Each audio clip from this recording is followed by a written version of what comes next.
Former Delhi Congress chief Arvinder Singh Lovely has returned to the BJP days after stepping down from his post. In fact, Arvinder Singh Lovely is joining us now live. Arvinder Lovely, welcome. Thank you so much for being with us, and congratulations on your new innings that you've started yesterday. Ji, thank you, Uday ji, and thank you for letting me be on your channel. And I am thankful to Prime Minister Narendra Modi ji, National President of BJP, JP Nadda ji, and Amit Shah ji for not only giving me an opportunity, but to my team also and to my colleagues also, that we will work to not only to strengthen BJP, but we will also raise Delhi's issues in that platform. Mr. Lovely, what led this decision of yours? You know, because you of course resigned from the Delhi Congress president post a few days ago. After that, you had said you would, speak to your supporters, you would speak to your well-wishers. But what prompted you to take this decision to join the BJP, and was this on your mind even then when you resigned? Definitely not. I had written 10 main reasons for my resigning from the post of Delhi Pradesh Congress Committee. And it's shocking and surprise also. I resigned on Sunday.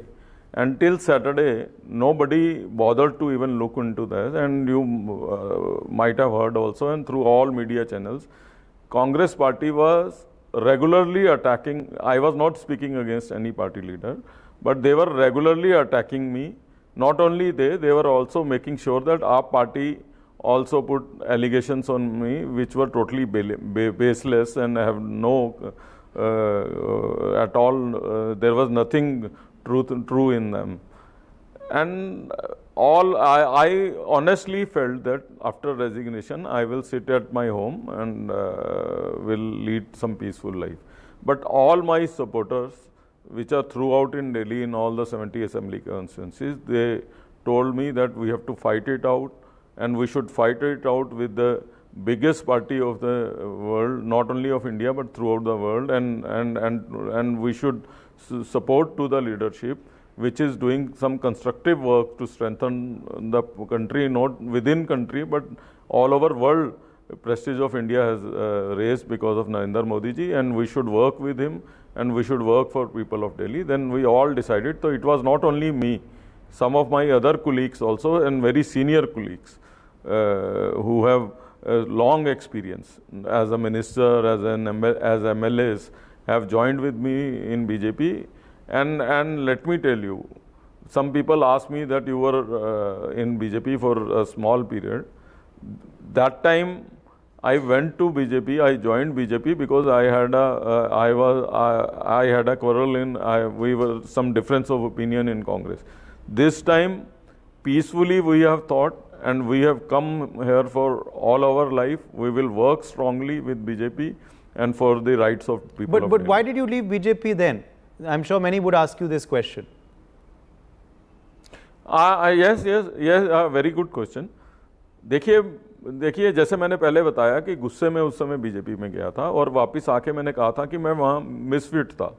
Misfit इसलिए कि upbringing सारी की सारी Congress party में हुई थी.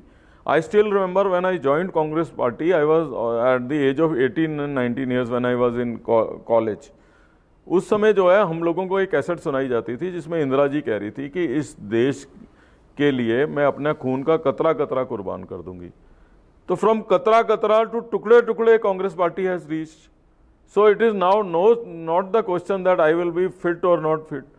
सो this time we have thought it over and with a calm mind, and we have decided when there is an ideological change in the Congress party, so let's work to strengthen our nation. देश को मजबूत करने के लिए हम लोगों को जो है दिल्ली की समस्या को उठाने के लिए, क्योंकि सबसे ज्यादा तो दिल्ली के लोगों ने खोया है. जी, आपका रोल क्या होगा? आपका रोल क्या होगा? Has that been defined for you? What is going to be your role in the Delhi BJP for the Lok Sabha elections and the days ahead?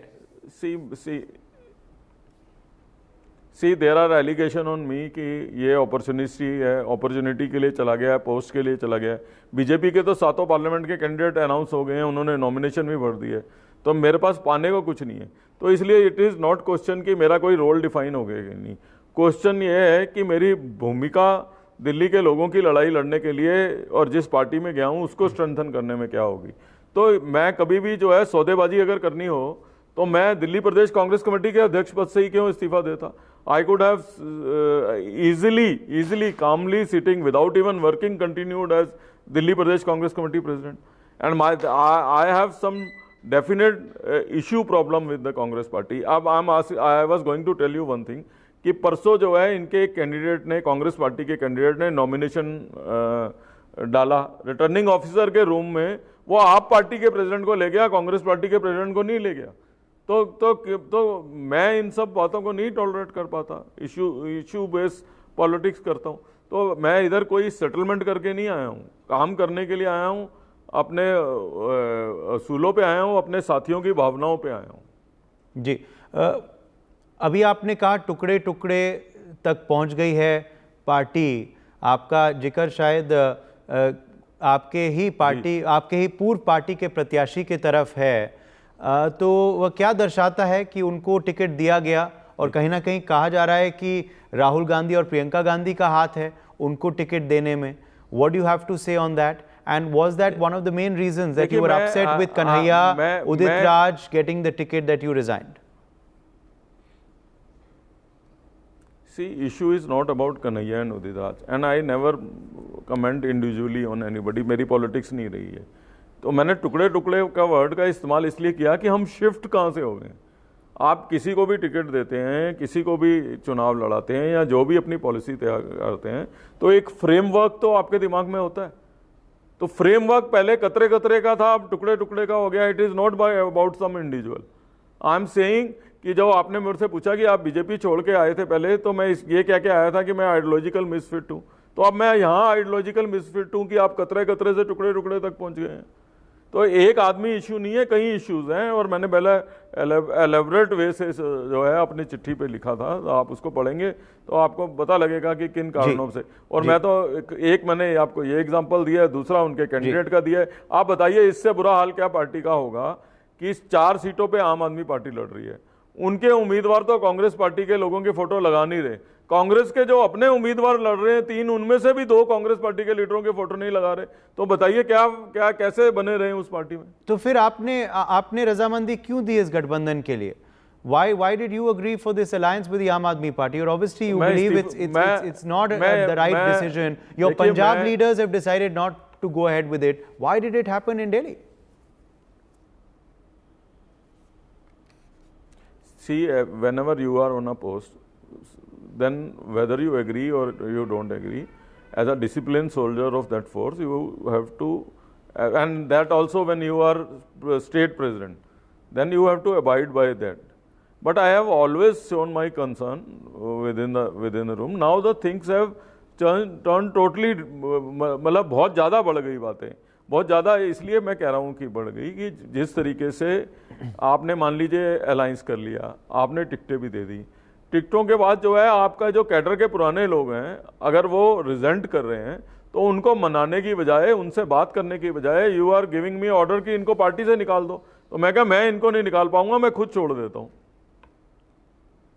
Okay. अभी माहौल क्या है? दिल्ली की 7 सीटों पर बीजेपी कितनी जीतेगी और इंडिया गठबंधन कितनी जीतेगी? Honest answer mister lovely. अब आपको लगता है कि अलायंस नाम की कोई चीज रह गई है? अलायंस लीडर्स में हो सकता है, कैंडिडेट्स में हो सकता है, फोटो ऑप में हो सकता है। कांग्रेस का कार्यकर्ता भी, दिल्ली के लोग भी, और निश्चित रूप से भारतीय जनता पार्टी पहले ही बहुत मजबूत थी, और पूरा देश में से दिल्ली अलग नहीं है। पूरा देश प्रधानमंत्री जी की तरफ देख रहा है, तो दिल्ली के लोग क्यों नहीं देखेंगे? लेकिन अब तो मुझे लगता है कि चुनाव ही नहीं है दिल्ली में, 7-0 से जो है भारतीय जनता पार्टी भारी मार्जिन से जीतेगी। आपने जब इस्तीफा दिया तो कहीं ना कहीं तभी भी कयास लगाए जा रहे थे कि शायद आप पार्टी छोड़ेंगे, किसी ने आपको रोकने की कोशिश की? Did anyone in the leadership speak to you, ask you what your concerns were after you wrote that letter which was leaked to Mr. Kharge after you resigned? Did anyone try and reach out to you or speak to you at all from the leadership? देखिए, सबसे मज़ेदार बात पूरे episode में यही है इसमें कि जब मैंने रिज़ाइन किया तो मुझे किसी मीडिया वाले ने नहीं कहा कि ये भारतीय जनता पार्टी में जाएगा या पार्टी छोड़ेगा। The first one to tell that कि ये भारतीय जनता पार्टी के दबाव में कर रहा था, वो just 2 hours after my resign general secretary in charge of Delhi said this. And उसके बाद जो है ही मेड श्योर कि 2-3 small time leaders give a statement against me. So it looked like that they are more keen that I should join Bharatiya Janata party. Even इतना कीन तो मैं भी नहीं था जितने वो कीन थे। तो मैंने अभी आपसे जिक्र करा कि मैंने इतने पॉइंट्स का चिट्ठी लिखी, उसके ऊपर गौर करना तो जरूर, किसी के पास बात करने की फुर्सत नहीं थी, और खाली मेरे से नहीं, जितने सीनियर लीडर हैं, आप मेरे साथ जिन लोगों ने ज्वाइन किया, अभी तो ये शुरुआत है, and you will see many more people joining BJP.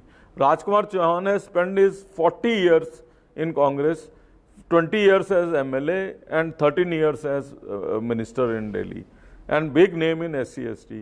Naseeb Singh have been from a generational congressman. He was MLA for 15 years. He was parliamentary secretary to Chief Minister Sheila Dikshit. He was secretary in All India Congress Committee and in charge of Uttar Pradesh. Neeraj Basoya, our MLA from Kasturba Nagar, is generational congressman. Amit Malik has been a DUSU president. He has been an NSUI president. He has been a Youth Congress president. He was right now also AICC observer for Northeast parliamentary seat and in charge of all frontal organization in Delhi. तो खाली मेरी बात थोड़ा है, और जो लोग अभी वहाँ रह गए हैं उनसे भी कहाँ बात कर रहे हैं। तो इसलिए आई डोंट नो कि पार्टी चलाना चाहते हैं कि नहीं चलाना चाहते। Okay, so more people could leave the party is what you're clearly indicating. Now I'll ask you the question that I asked you a few days ago, and you told me you will answer that in a few days' time. That was, should Mr. Arvind Kejriwal resign as CM of Delhi? I want the answer now today, Mr. Lovely. What's your opinion? Is there any chief minister in this country who has been arrested and not resigned? If I would have been in his place, I would have resigned the moment when one get arrested. And you tell me one thing: how is it possible for anybody to run a government? And then also, जब आप ये promises करके आओ, आप तो ये कह के आए थे कि अगर किसी के ऊपर केस भी बन जाए, onus of explaining that he is innocent is on that person. तो उस आदमी को इमीडिएटली रिज़ाइन देके जब तक वो उस केस में क्लियर ना हो जाए तब तक इसी पद पे नहीं आना चाहिए। ये मैंने नहीं कहा, ये अरविंद केजरीवाल ने हम पे जब इल्ज़ाम लगाते थे, शीला जी की सरकार में मैं भी मिनिस्टर था, तो जब कांग्रेस पे और कांग्रेस की गवर्नमेंट पे इल्ज़ाम लगाते थे तो यही कहते थे। आज क्या हालात फ़र्क हो गए हैं।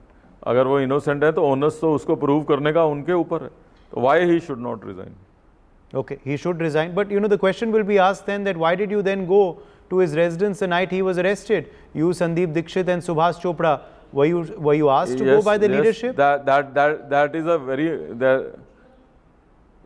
this is a very, first of all, in my letter also I have written कि on direction of senior leaders, although my views were different, I went to Arvind Kejriwal's place.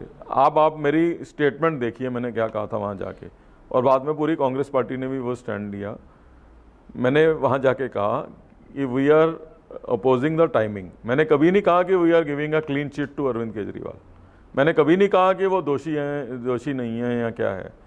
हमने कहा, और पार्टी का एक सोल्जर होने के नाते और वो भी प्रेसिडेंट होने के नाते मेरा फ़र्ज़ था कि जो भी आदेश आए, कई बारी आपकी बात से सहमत नहीं भी होते, असहमत भी होते हैं, तो तब भी हम जाते हैं। इवन टिकट्स में मैंने कहा कि ज़रूरी नहीं है कि मेरे कहने से टिकट्स हों या ना हो, लेकिन प्रदेश कांग्रेस कमेटी की डिग्निटी रहनी चाहिए। एटलीस्ट ऑफिशियल डिक्लेरेशन से पहले प्रेसिडेंट को बताना चाहिए कि हम ये डिसीज़न ले रहे हैं।